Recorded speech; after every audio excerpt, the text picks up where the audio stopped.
Note: this is a second part of this story. In order to avoid the sequence spoiler, please check the description of this video to get the link of part 1. Let's continue with the story. After reaching home, Tarun thought of informing Inspector Rawat about the acknowledgement he had with Shant Singh. But as he didn't have enough proof, he decided to keep Rawat away from this for a while and decided to go to Bastal alone. The next morning Tarun left for Bastal. He reached there at evening time and booked a lodge situated at the highway road out of Bastal village and rested for the night. The next day early in the morning he left for the village to find the present generations of Dr. Bogey's cousin Namant Saha.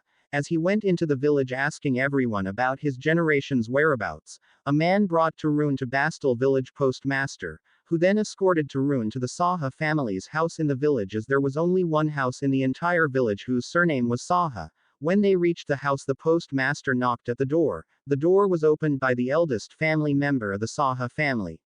When he saw the postmaster, he said, "Oh master, are there any posted letter for us?" The postmaster replied, "No, I brought a man who was looking for you in the village." Tarun revealed himself from the side of the door in front of that man. Tarun said to the man, "It's me, sir. I was looking for you. My name is Tarun and I am from the Sylhet town. I would like to have some words with you, sir, if you permit me." The man thought for a while and then asked Tarun to come in. The postmaster said, "Okay then, Sahab, I would like to leave now," and then he left. The man asked Tarun to have a seat on the sofa in the living room and then sat in front of him. He asked Tarun for water. Tarun replied, "No sir, thank you." The man said, "My name is Omkar Saha. Tell me, Tarun, what words do you want to have with me?" Tarun replied, "Sir, as I already mentioned that I am from the Sylhet town. I don't know if you have any news regarding the recent incidents which have taken place in our town Sylhet." Omkar Saha replied, "No, this village is far remote. I don't know any news regarding any incident in your town. Also, I am always busy taking care of my agricultural lands and their cultivation, which is done by my employed farmers. I don't have time nor interest in any news outside this village, as I and my wife Maitali Saha are the only ones who reside here at my paternal property. My son and my daughter are living in the city as they work there. They come here once a year, so we are very busy here in our daily works. Even if any news had spread, we don't know anything. Sorry, son." Tarun asked, "Where is your wife, sir? You just have mentioned her." "Oh, Maitali, she is out at her friend's house not far from here. Her friend is a bit ill, that's why she went early in the morning to see her. She might stay there till evening. You know ladies, if they start talking, their talking never ends." Tarun smiled and said, "Yes sir, that's true." Omkar Saha said, "Son, what questions do you have for me? Tell me, I will help you for sure." Tarun replied, "Sir, the questions I have are about the incident which had taken place in our town Sylhet." Omkar Saha replied, "Son, but how it's related to me and how can I have any answers in respect for this?" Tarun replied, "It might be related to you, that's what I am finding of." Tarun then narrated the entire incident to Omkar Saha, starting from the child falling into the bore well to his journey to Bastal and finding him, that is Omkar Saha, the present generation of Namant Saha. Omkar Saha was tensed for a while after hearing all this. He then replied to Tarun's son, "Namant Saha was my grandfather, a very good man, and his cousin Dr. Bogi Shao was the man who destroyed our family name from his dirty karmas, which we can't even talk about. Earlier when you mentioned that you were from Sylhet, I took some time, if you noticed, wondering about something. It was no other than Bogi Shao, which clicked in my mind as soon as I heard his name. My grandfather Namant Saha hated him so much that he never used to take his name in our house after what he did in your town Sylhet generations back. But Tarun, tell me, why do you think that the stuff you discovered in the bore well is related to Bogi?" Tarun replied, "I don't know, that's why I am here to investigate, and only you can help me in this to find my next lead." Omkar said, "Son, I don't know much about this. Bogi was a forgotten being in our family. Yes. No one indeed had any clue about him after he got lost in Sylhet, and if he would have been alive, he might have contacted my grandfather Namant Saha. But it had never happened, or there could be some other matter to this. I don't know if this may help, but as you want to find a lead in this case so desperately, I have something of Bogi's which I can give you to see if it helps you in your investigation." As soon as Tarun heard this statement from Omkar Saha, he was intrigued what he might have on Dr. Bogi. Tarun asked, "Sir, you just said that you might have something on Dr. Bogi. What is that thing?" Omkar Saha replied, son, when that incident happened generations back at your town Sylhet, as you may know that Bogi had a clinic there, and as he went missing the clinic property came under the possession of my grandfather Namant Saha. As Bogi had nobody else who could claim on that property, as the incident had created great havoc in our family and it was a shame on us to enter in your town Sylhet too, that's why grandfather Namant had decided to sell that property to a zamindar in your town Sylhet. As the property was sold, a lot of belongings of Bogi were found in his clinic's vault. There were some old photographs, gold chains, and rings, a little bit of cash, certificates, and some books. The gold chains and rings were sold usually and the cash was used up. But the rest of the stuff was kept by my grandfather Namant Saha. He didn't throw them though they were useless for him. I think he had kept them as the last memory of Bogi, or there can be no reason to keep that stuffs. That shows he just had a soft spot for him somewhere in his heart. Though he had rotten our family name, he was his only cousin. After all, they had spent a lot of time of their childhood together. I have those stuff till now as it was passed from generations.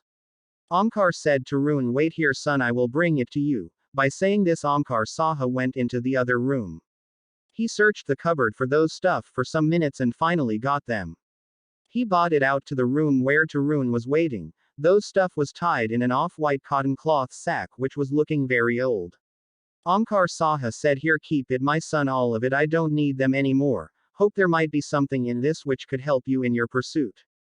Tarun said, sir, don't you know what things are there in this cloth sack? Omkar Saha replied, no son, I don't know, because I had never opened it, nor my father. Even my grandfather had never seen this stuff. He just segregated the cash and gold and tied the remaining stuff in this cloth sack. You can take it. Tarun have it and investigate something through this. I hope you might get some valuable information from this. Go take it with you and inform me if you find anything on this case.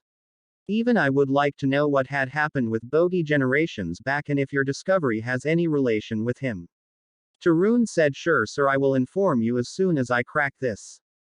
Thank you sir for your cooperation on this. I think I should leave now.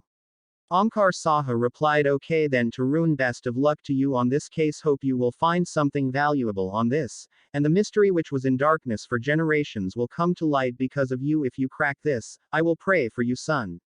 Tarun said thank you once again to Omkar Saha and left his house. After that, Tarun left directly to Sylhet that very day only, taking the cloth sack full of Dr. Bogi's stuff with him. He reached late at night to his home at Sylhet. He was very tired from the whole journey that day. He thought of opening the cloth sack and check if anything useful can be found that will help him in this case, but was so tired that he slept on the bed beside the cloth sack unintentionally and went into a deep sleep.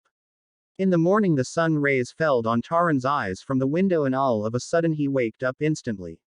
He saw the cloth sack laying beside him and he remembered that he was about to look for the stuff in the cloth sack last night but got asleep. He quickly went into the bathroom and freshened himself out and came back to the cloth sack which was lying on his bed. Tarun finally opened the cloth sack. In there he found some old certificates, photographs of Dr. Bogi, and some medical books. The certificates and photographs were of no use for any lead in this case, so Tarun searched the medical books. There were 5 medical books in all, and every book was labeled with the content in there. The first book was on medicines, the second one was of types of illness, the third one was of types of treatments, the fourth one was of biology, and the fifth one was on biochemicals. After reading the label of all the books, Tarun was disappointed. He thought all these books and their contents can't help him even for a bit in his investigation. He kept the books aside and was frustrated a lot. He thought of going for a walk outside his house to make his mind a bit relax from this case. As even after putting all his efforts into this, spending days and nights chasing the lead in this case, eventually he ended up at a dead end. But as he got up to go out of his house, he looked at the stuff once again and sat on the bed once more, moving his hands over the stuff randomly, and while doing this he started flipping the pages of the books one by one. 4 of the books were usually normal as it was all printed with the contents labeled to them, but all of a sudden one book caught Tarun's attention. That book was the biology book, as there were no printed contents in that book, rather the contents were handwritten. Tarun curiously started reading the book from its first page and he was shocked that it resembled as a personal diary. As on the first page, a title was written in bold letters stated, Mary Yadain, in Hindi language. Which means my memories. Tarun flipped the second page, and when he started reading the sentences, there was no doubt that it was Dr. Bogey's diary, which he was hiding under the camouflage of a biology book cover. Tarun noticed that Dr. Bogey had written down his whole personality in that diary, and the most important quoted statement which Dr. Bogey mentioned in that diary was, I like to note every important happening of my life. And yes, when Tarun went through the pages, there were a lot of noted facts about Dr. Bogey in it.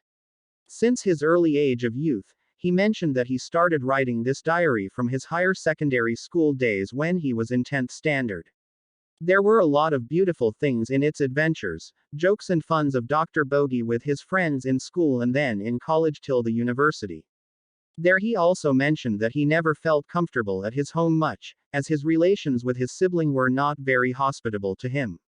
Also, he was very ambitious in his whole family and wanted to make a different image in the society and was never interested in agricultural stuff which his family was indulged in, and that's why he left his home for his higher studies to the university. He also mentioned that at first he was a normal guy, extrovert and friendly, but after an incident, he became very passive and introverted. Tarun read further as Dr. Bogey mentioned that one day he was badly ragged by the girls at his university because of his geeky look, as he never had many girls in his friend circle since school times. He never had such a bad experience in his life ever with girls. He cried locking himself in the bathroom of his room for hours and stayed in his room for days after the lectures. He started getting passive day by day, stayed away from his fellow boys, and became a lot introverted. He hated women after that incident and decided to never have any relation with any women. Thereafter, the incident hurt his self-respect very deeply, that a psychology developed in his mind that every woman is like that of the girls who rag him for his geekiness.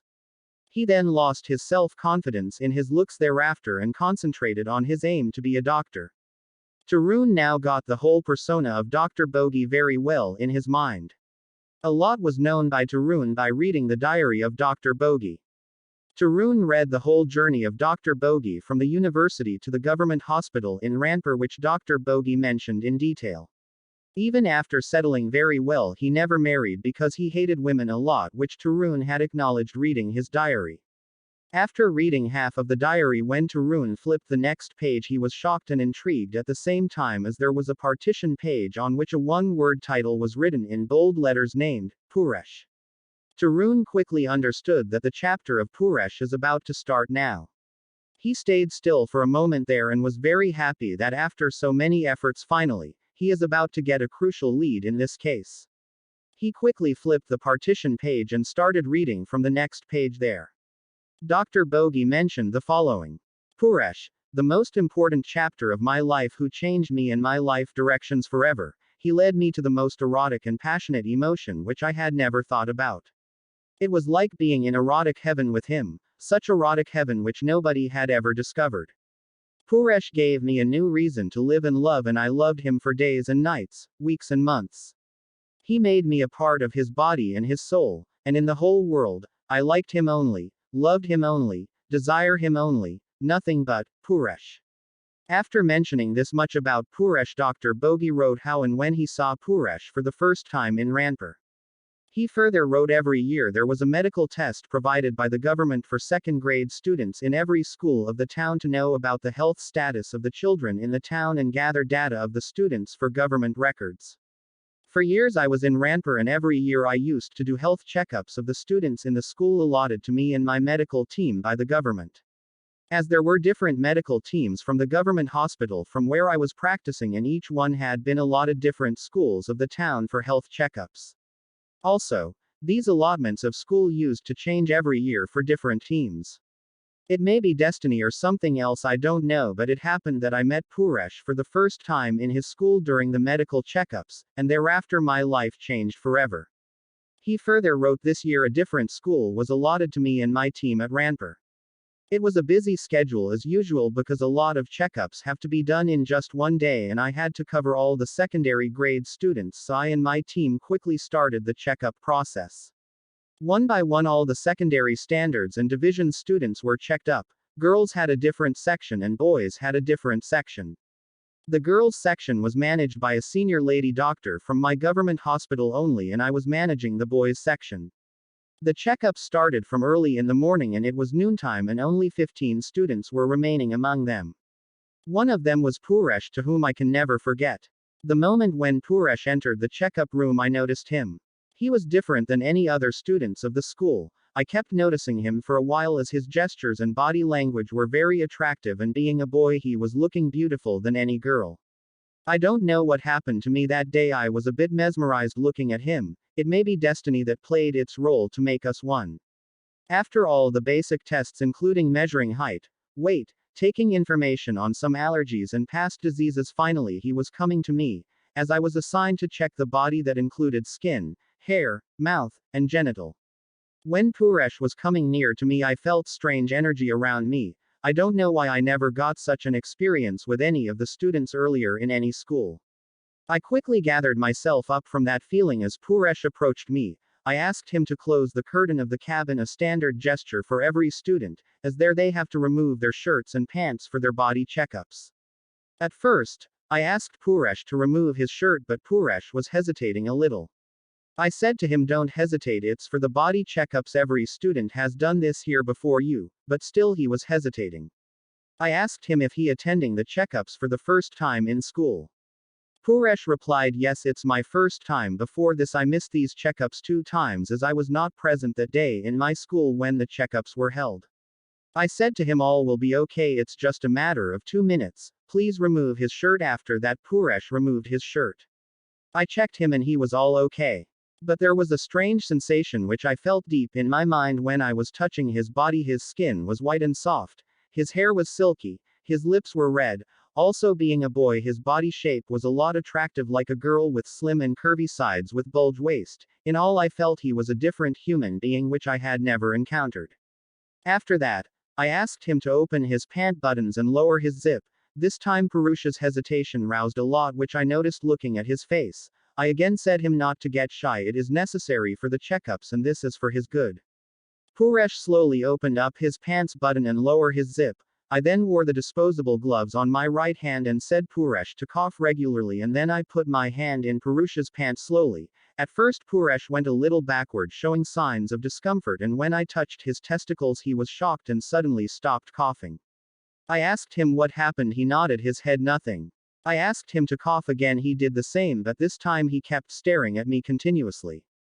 I noticed that, but I pretended as I didn't notice anything. I said to him, "It's all okay, everything is fine, you can go now." He started closing his pant button slowly but kept his eye on me only. I don't know what happened to him, all of a sudden his behavior was different than minutes ago. Purush left the cabin and I watched him from the back until he went out. I again tried to pull myself out of this mental state. After Purush, only 4 boys were remaining for the checkups, but as I was checking them up, the face of Purush started popping in my mind again and again. I was unable to not think about him. I can't explain to myself what was happening to me. Finally, all the checkups were done and my team left the school with the students' medical data.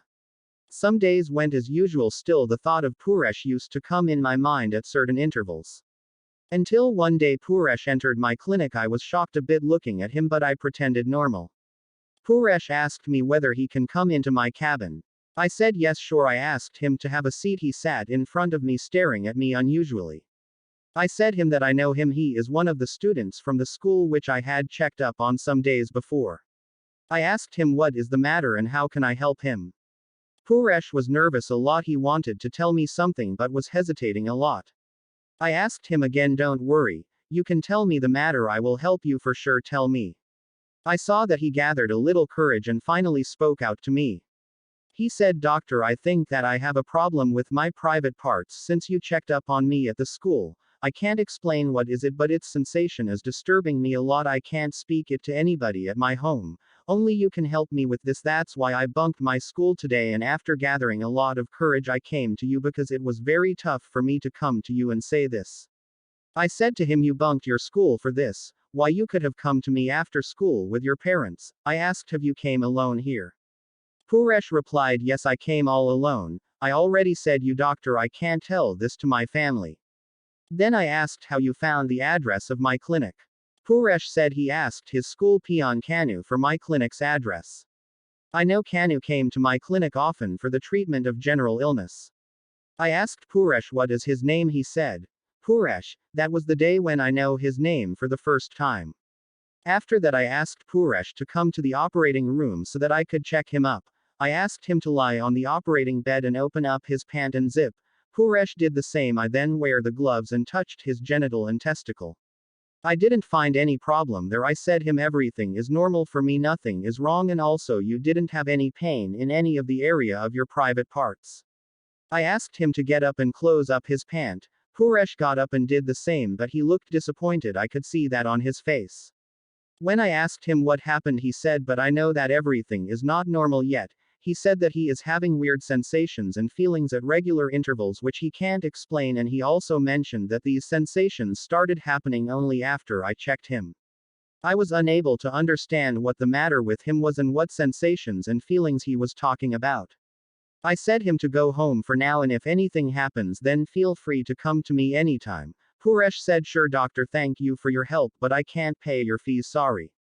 I said it's all okay, he doesn't need to, and after that, he left my clinic. The whole day I kept thinking about him and his problems and what exactly was bothering him so much. The next day again he came to me at my clinic. This time he was a lot petrified than yesterday. I looked at him and I asked him, Purush, you again, what happened this time, you look so disturbed.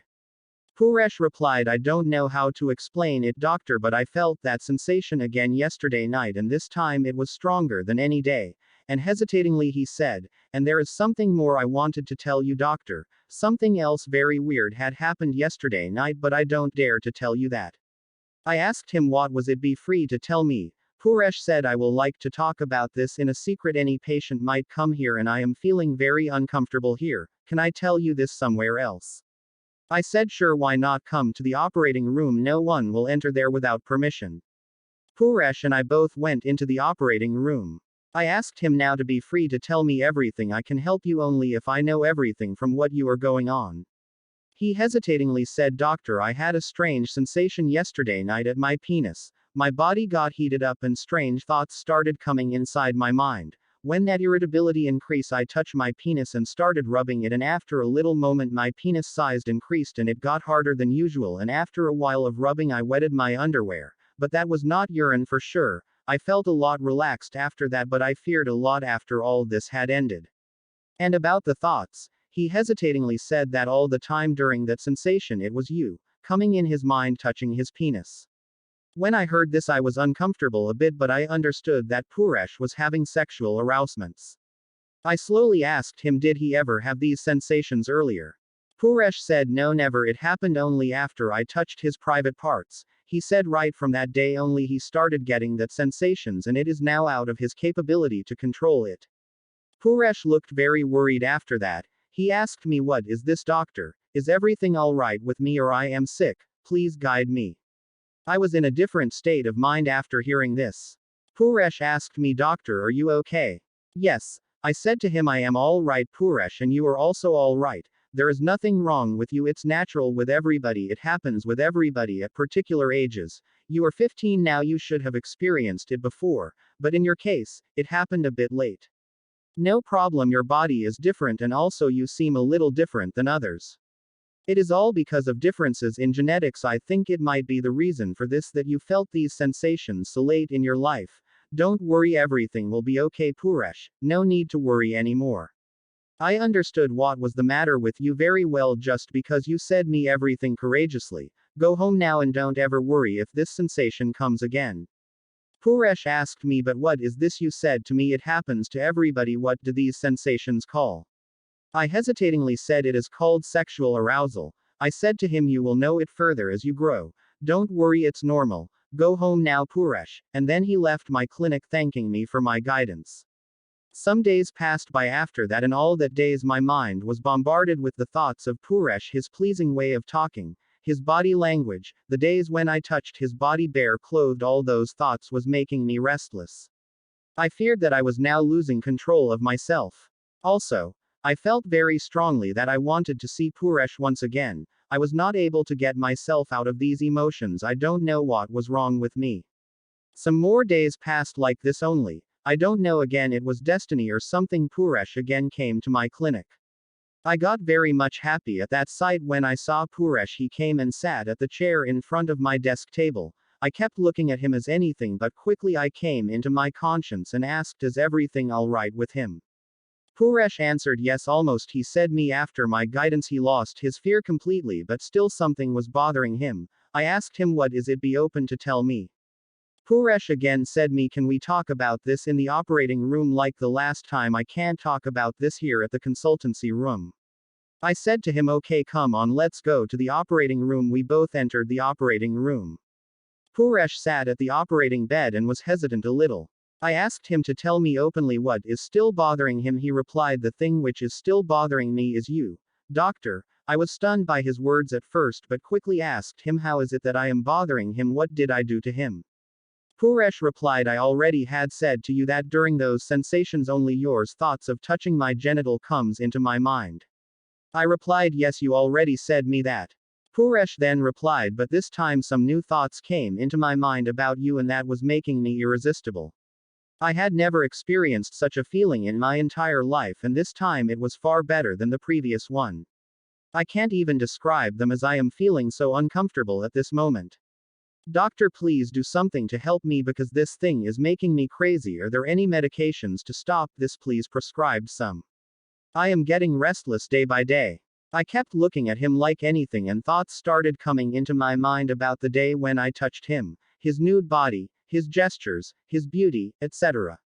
I felt very strongly that the thought of Purush had corrupted me.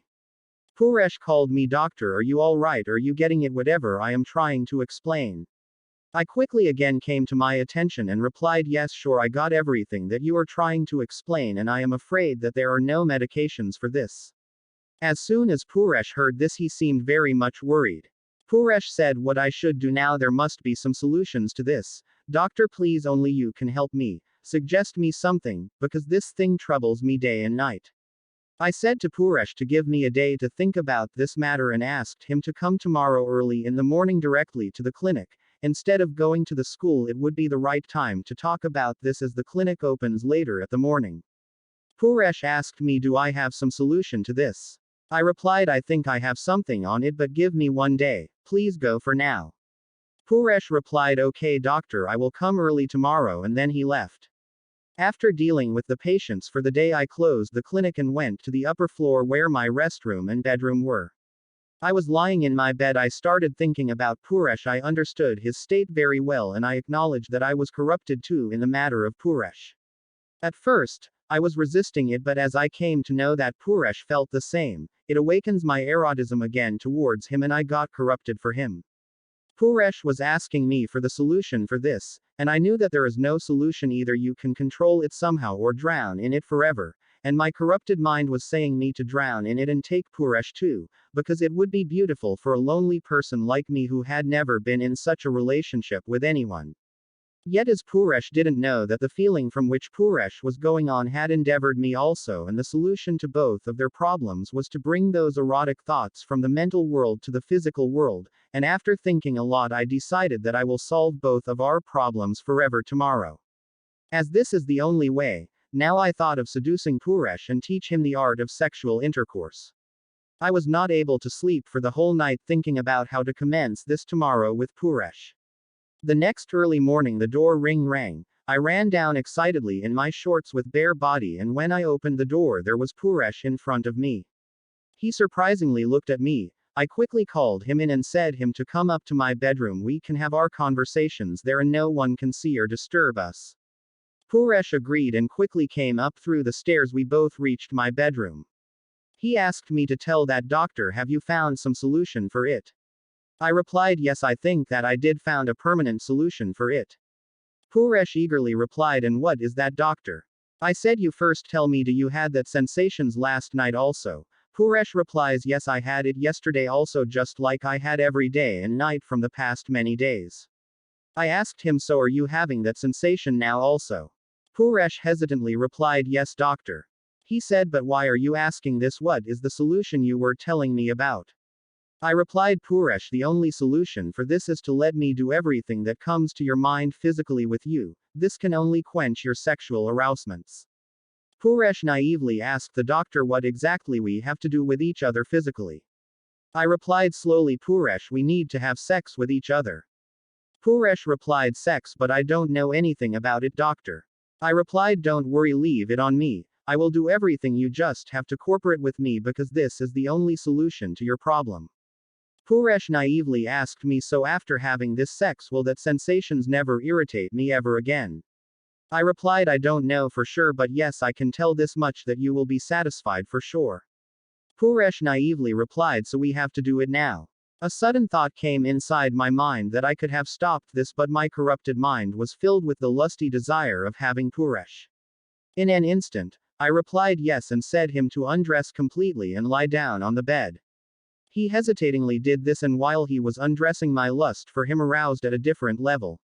After he lie on the bed, I also lie beside him. We both strangely looked at each other, and after that, I touched Purush's genital. All of a sudden he got aroused instantly. He closed his eyes and started breathing very fastly.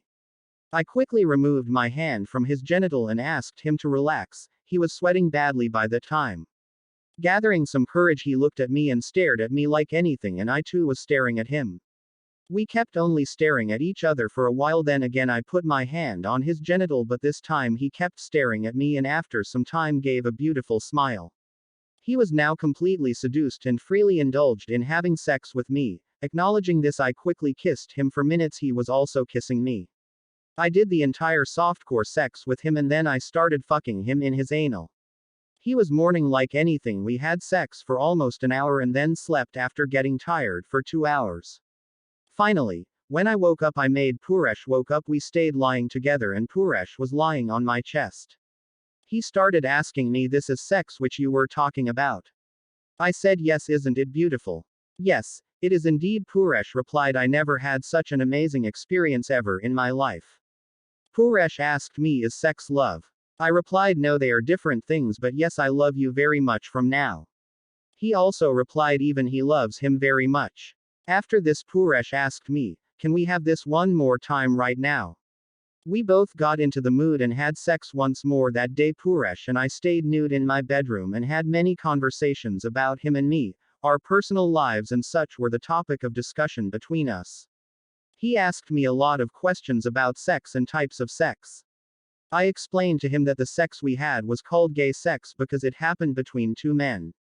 I said Purush that being a boy he resembles like a beautiful girl by his appearance. Purush said to me all his classmates say the same thing to him and tease him. I showed Purush diagrams of sexual organs from my biology book. I explained both male and female sexual organs. Purush said to me that he always had a feeling to be like a woman. I explained to him that he is a transgender, that's why he has a desire to be like a woman. Such people always have these kinds of desires, it's all because of genetics and hormonal imbalance. But I am happy as it happened to you as you met me. After hearing this, Purush asked me, am I abnormal? I answered him that you are the love of my life. After that, Purush replied, and you are mine.